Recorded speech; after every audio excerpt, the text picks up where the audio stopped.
والصلاة على نبيه والوزن والعدل والفضل والنظم والعزم بالجزم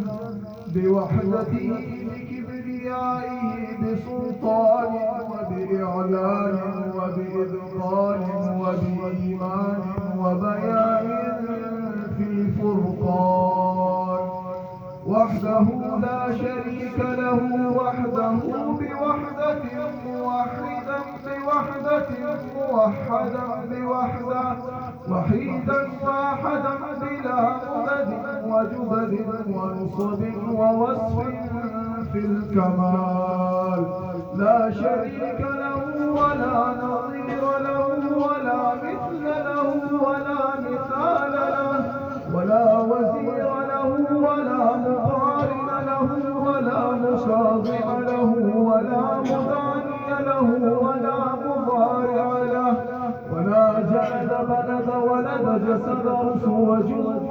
وعظم له ولا جذب وصف عيب تاب بيت خصم له ولا مقارن له ولا مكاظم له ولا مداني له ولا مضارع له ولا مناظر له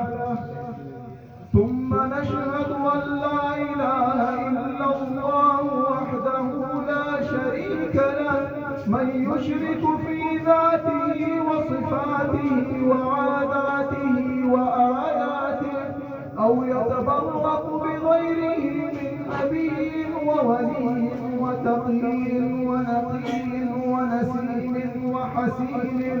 وحسين وجميل وصغير وكبير فعليه الخسران والوبال ثم نشهد أن سيدنا وسندنا ونبينا ومولانا وأيدنا مخلوقنا مظلومنا معصومنا مقصومنا مقصودنا أجدر الخلق جديرنا